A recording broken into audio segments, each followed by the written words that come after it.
Welkom by Ekerk Lewendig, die podcast. Dankie dat jy vandag saam met ons dieper kom dink oor Jesus en die Bybel. Ons hoop dat die boodskap jou sal inspireer, jou geloof versterk en dat jy sal sien hoe Jesus in jou lewe werk. Geniet die boodskap. Dankie Here dat ons vandag saam kan bid, saam kan uit die woord lees en saam die ete van die Here kan vier. Here, ons nooi U dat dit oor U sal gaan, dat dit regtig waaragtig oor U sal gaan. Kom Here Jesus en word verheerlik as ons die woord saam lees en daaroor nadink. Amen. Ons tema vanoggend, vanaf die kruis tot in die Here se huis. Maar ek wil begin met die woord bekommernis. Wanneer ek die woord bekommerd gebruik, weet ons almal presies wat dit is. Ons doen dit. Ons bekommer. Ons bekommer ons oor ons kinders, oor ons kleinkinders, partykeer oor ons ouers, oor ons vriende, oor ons land, oor die politiek. Jy noem dit en ons kan daaroor bekommerd wees. Dit trek egter my aandag wanneer Jesus sê hy is bekommerd. Dan wil ek graag weet, want as die Here bekommerd is, dan moet ons kennis neem. En ons gaan vanoggend sien in ons teksgedeelte in Hebreërs 2 en in Hebreërs 4, wat beteken Jesus se bekommernis? Maar net eers gou so 'n stap agteruit. Verlede week het ons begin saamgesels oor wat het regtig by die kruis gebeur. Kan ons meer sê oor die kruis as dat Jesus net vir ons sondes daar gesterf het? Ja, dit ook. 1 Korintiërs 15, hy het aan die kruis vir ons sondes gesterwe. Maar sê die Nuwe Testament dit fyner, meer genuanceerd? Inderdaad, verlede week het ons by Paulus stil gestaan wat vir ons geleer het in 2 Korinte 5, onthou jy 21, dat Jesus aan die kruis soos 'n sondaar behandel is. En in Galasiërs 3, dat hy aan die kruis soos 'n vervloekte behandel is. Vandag val ons fokus op die Hebreërboek. Hebreërs hoofstuk 2 vanaf 9 tot 18 en Hebreërs 4 vers 16 tot 18 is ons teksgedeeltes. Ek staan stil uit die Nuwe Testament. Vertaling wat by Carpe Diem uitgekom het, wat deesdae ook elektronies beskikbaar is, wat ons gedoen het. Hoor net, ons begin by ons vraag. As Jesus bekommerd is, dan moet ons aandag gee. Ek lees in Hebreërs 2 vers 16. Jesus is nie regtig bekommerd oor die engele nie. Hy is bekommerd oor almal wat deel is van Abraham se nageslag. Jesus is bekommerd. Hy is bekommerd oor die mense wat voortspruit uit Abraham se nageslag. Jesus is bekommerd. Jesus doen egter iets. Hy kies om sy kommer te hanteer. Hoor nou, vers 17. Daarom het hy gekies om presies soos sy aardse familie te wees in alle opsigte.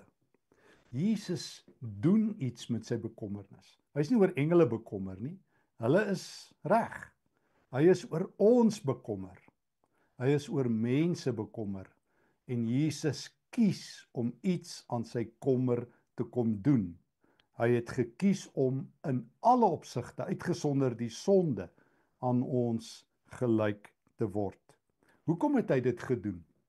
Dit bring by nog 'n opmerking wat ek in verlede week se preek gedeel het, naamlik dat ons het so gewoond geraak daaraan om die Bybel te lees vanuit ons oogpunt en om die vraag te vra, wat sê dit vir my?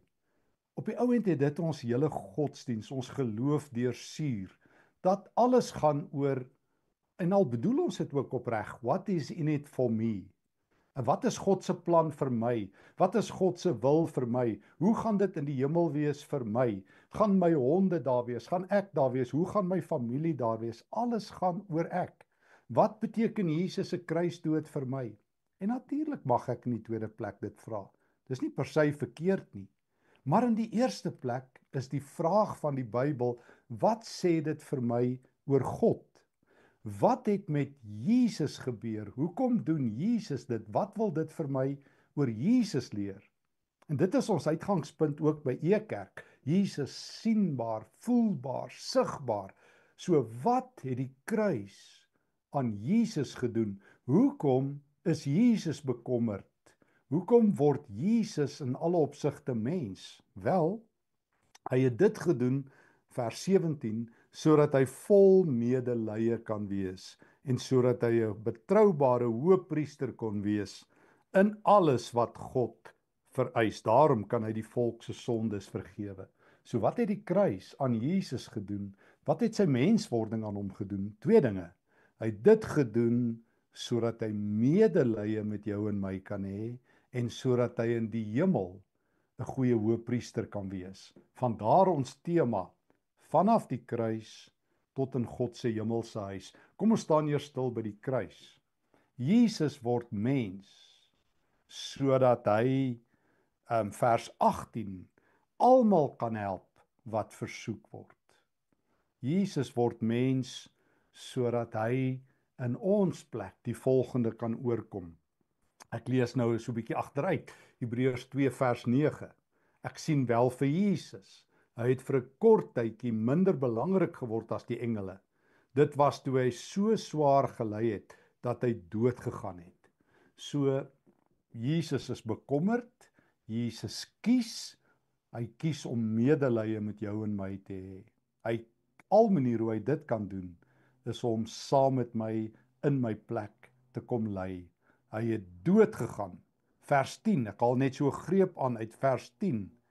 Jesus het dit gedoen, nog steeds in vers 9, sodat hy die dood kon proe in ons plek.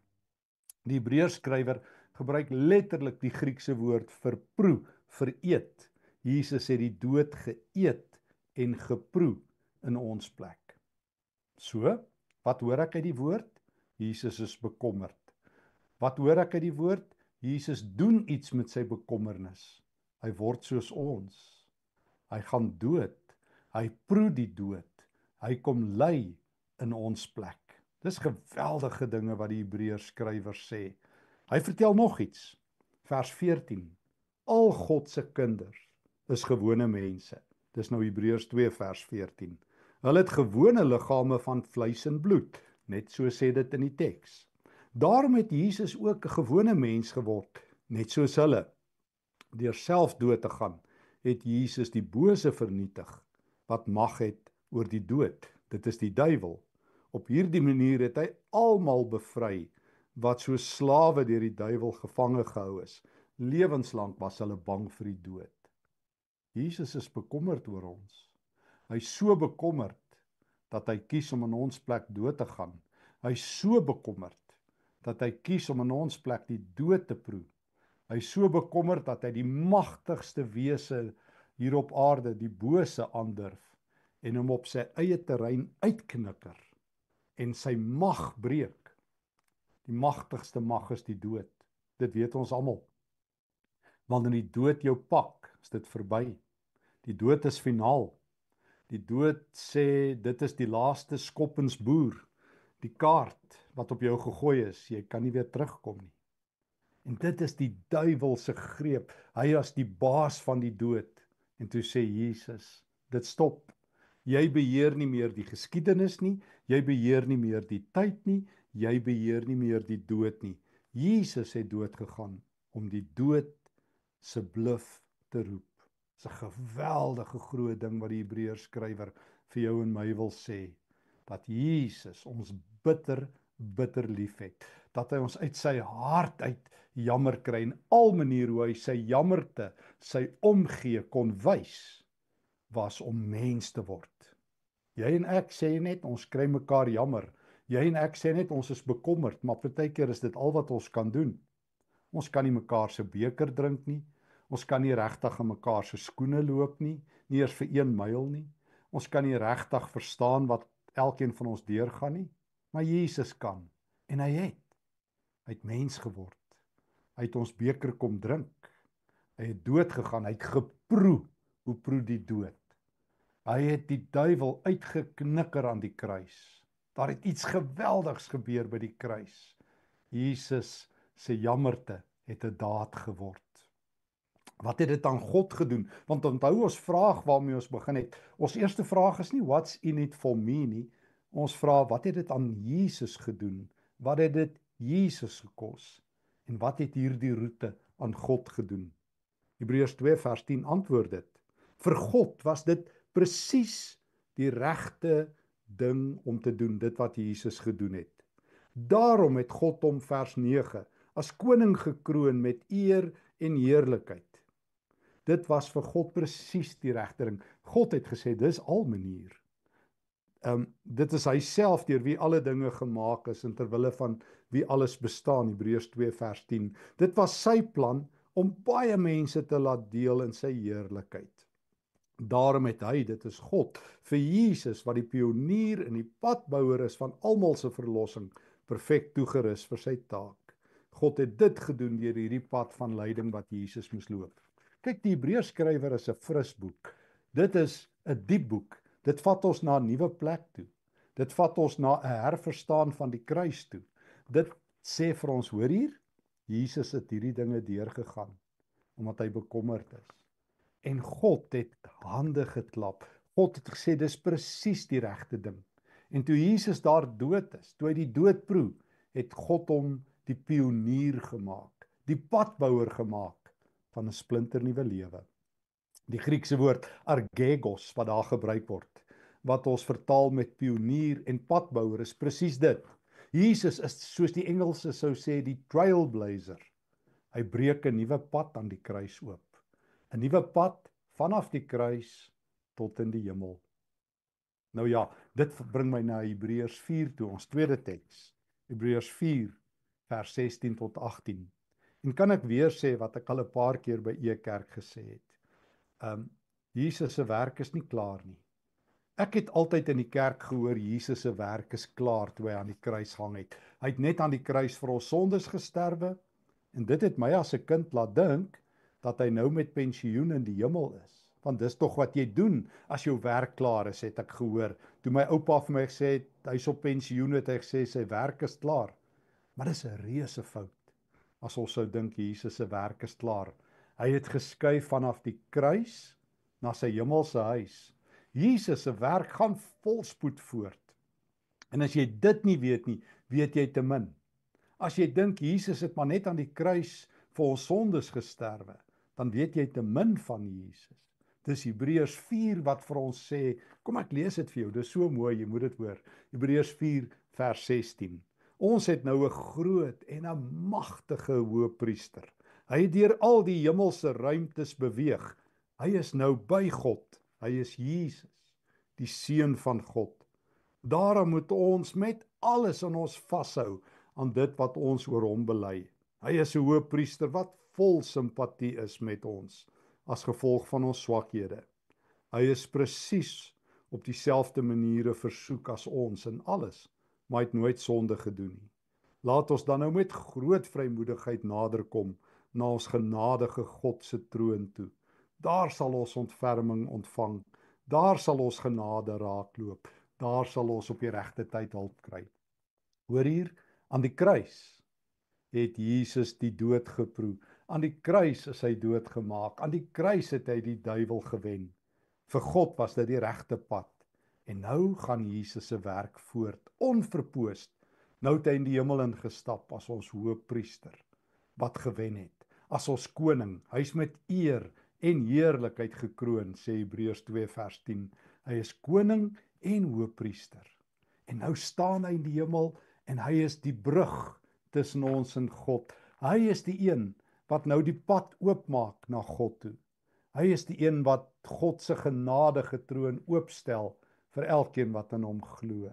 Nou kan ons, hoor mooi, nou kan ons met vrymoedigheid, met groot vrymoedigheid naderkom, want ons het 'n hoëpriester wat nou verstaan. Onthou jy, Jesus is kruis toe, het ons gesien in Hebreërs 2 vers 14, sodat hy jammerhartigheid kan aanleer en sodat hy kan leer om 'n goeie hoëpriester te wees. Jesus het op aarde presies gesien hoe moeilik dit is om te glo, hoe moeilik dit is om te volhard, hoe moeilik dit is om eindtyd vol te hou. Jesus weet jy en ek's net mense. Hebreërs 4 sê, hy weet ons is swak, ons struikel. Ons beloof 10 dinge en 11 keer oortree ons dit. Ons byt vas en dan val ons weer. Jy en ek moes al soveel verder gewees het in ons geloofsroete. Partykeer breek ons God se hart. Ons wil slegte dinge nie doen nie en dan doen ons dit. Ons wil 'n wag voor ons mond hê en dan praat ons te gou. Ons sê wat ons nie moet sê nie, dink wat ons nie moet doen nie, struikel waar ons nie moet struikel nie. En Jesus sê, ek kry julle jammer. Ek weet wat dit is. Ek weet wat sonde is. Ek weet wat die bose is. Ek weet hoe hard die lewe is. Ek kry jou so jammer dat ek in jou plek gesterf het. Ek kry jou so jammer dat ek met die Vader oor jou sal praat. Ek kry jou so jammer dat ek 'n pad gebou het van genade wat strek vanaf die kruis tot in die hemel. En daarom staan daar in Hebreërs 4 vers 16. Jesus het simpatie met ons, Hebreërs 4 vers 15. Die Griekse woord vir simpatie is ook hoe dit in Afrikaans klink, sympatheo. Jesus het medelee. Hy gee om, hy sê, ek kry jou jammer genoeg om jou vir altyd op my skouers te dra. Ek kry jou jammer genoeg om by die kruis vir jou te sterf en om nou in die hemel met God oor jou te praat. Ek kry jou jammer genoeg om 'n pad te bou tot in God se hart. En nou kan jy by God se troon 3 dinge kry, sê Hebreërs 4 vers 16. Hoor mooi. Ons kan met vrymoedigheid, met groot vrymoedigheid nader kom na God se troon toe, al is ons swak. Daar sal ons ontferming ontvang. Daar sal ons genade raakloop. Daar sal ons op die regte tyd hulp kry. Kan ek dit weer sê? Daar sal ons ontferming ontvang. Daar sal ons genade raakloop. Daar sal ons op die regte tyd hulp kry. God is nie weg nie. Hy is nie doof nie. Hy het nie onttrek nie. Hy het nie pad gegee nie. Hy is nie met ander belangriker dinge besig nie. Jy is die belangrikste op God se agenda as jy God se kind is. Hy stop alles. Hy breek alles om sy kinders in genade aan te sien. Genade en ontferming en hulp is by God beskikbaar met komplemente van Jesus, ons hoëpriester en ons koning. Al die pad van die kruis tot in die hemel, vertel Hebreërs 4, is Jesus aan diens. Hy het nie ophou werk nie, hy het nie afgetree nie. Hy moes self leer om medelee te hê. Daarom het hy 'n mens geword. Daarom het hy dood gegaan, homself opgeoffer, die bose oorwin. En daarom is hy nou aktief aan die hemel. Ons weet te min van die hemel. Daarom spekuleer mense altyd oor die hemel. Ons weet te min dat Jesus die ster van die hemel is, die koning van die hemel is, die hoëpriester van die hemel is. Ons het al so baie vir mekaar gesê, die hemel is in die eerste plek 'n persoon, nie in die eerste plek 'n plek nie. Dit gaan oor Jesus, maar wanneer dit oor die plek gaan, is dit hy wat daar is. Hy is ons hoëpriester nou en tot in ewigheid. Nou praat hy met God, nou terwyl jy en ek saam nagmaal vier, praat hy met God. Is hy besig om vir ons in te tree by God? Is hy besig om die pad oop te breek vir ons by God? Daarom, terug na Hebreërs 2, ek wil nog 'n stukkie lees uit Hebreërs 2.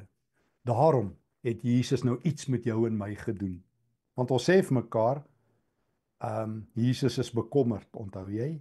Toe kies hy om iets aan sy bekommernis te doen.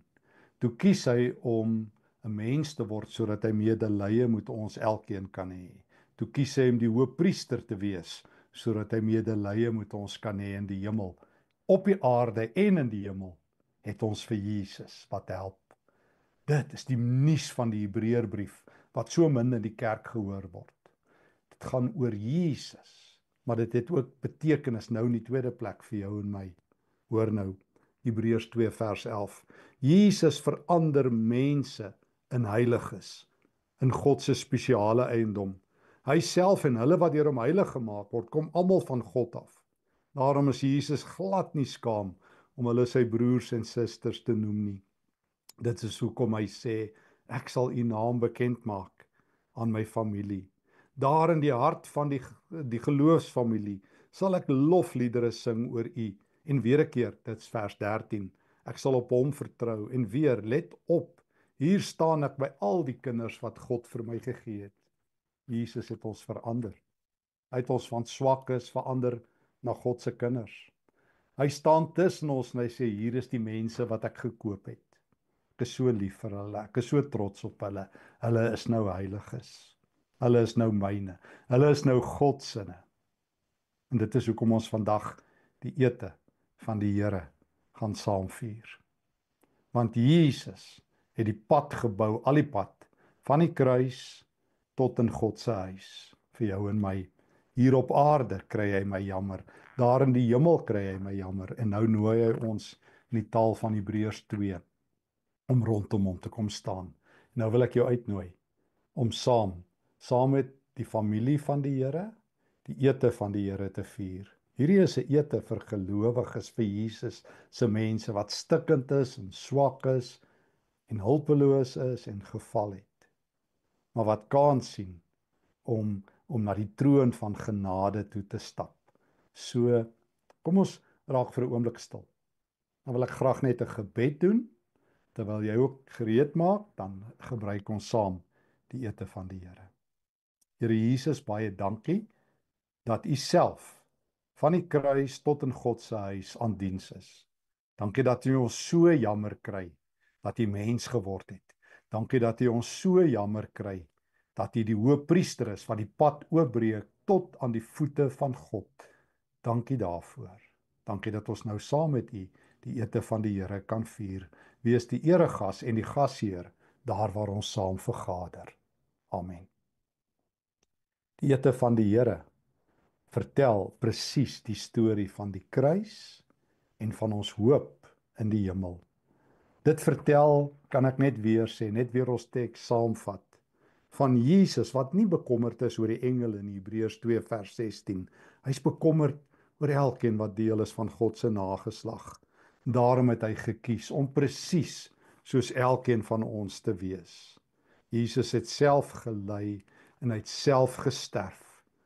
Hy het vir 'n kort tydjie minder as die engele geword, Hebreërs 2 vers 9.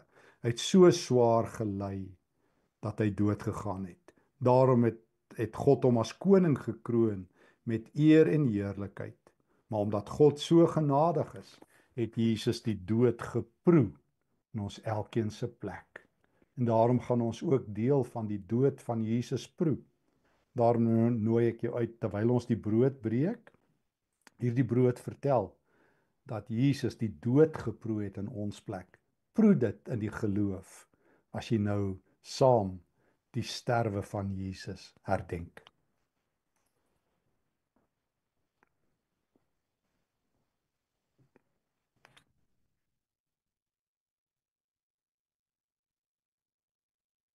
Wanneer ons ook saam uit die beker van danksegging drink, dan vertel dit ook, en ek lees dit saam ook uit Hebreërs hoofstuk 2, dat dit was die regte ding om te doen vir God. Op hierdie manier het God ons laat deel aan sy heerlikheid. Daarom het hy vir Jesus, die pionier en die padbouer van ons verlossing, perfek toegerus vir sy taak. God het dit gedoen deur hierdie pad van lyding wat Jesus moes loop. Wanneer ons dus saam uit hierdie beker drink, vertel ons dat Jesus ook vir ons hierdie pad geloop het. En nou bid ons saam, en ek lees die woorde weer 'n keer van Hebreërs 2 vers 11. Jesus verander mense in heiliges in God se eiendom. Hy en almal wat deur hom heilig gemaak is, kom van God af. Daarom jubel Jesus dit uit, dat ons sy broers en susters is. Ek sal die naam bekend maak aan my familie, sê hy. In die hart van die geloofsfamilie sal ek lofliedere sing oor U. Let op, hier staan ek by al die kinders wat God vir my gegee het. Wat 'n vreugde om saam die ete van die Here te mag vier. Ons sluit af met gebed en dan 'n paar afkondigings. Dankie Here, dat ons vandag hierdie ete saam kan vier as geloofsfamilie. Dankie Here dat ons vanaf die kruis tot in die hemelse huis saam met U kan loop. Dankie vir die troon wat oop is. Dankie liewe Vader dat ons by U genade en beskerming en veiligheid en hoop kan vind. Dat ons al ons gebrokenheid aan U voete kan neersit. Amen. Dankie dat jy vandag saam gereis het. As die boodskap vir jou iets beteken het, stuur dit gerus aan ander. Om meer uit te vind oor Ekerk, besoek ons by www.ekerk.org. Tot volgende week. Ekerk, Jesus sigbaar, voelbaar, verstaanbaar.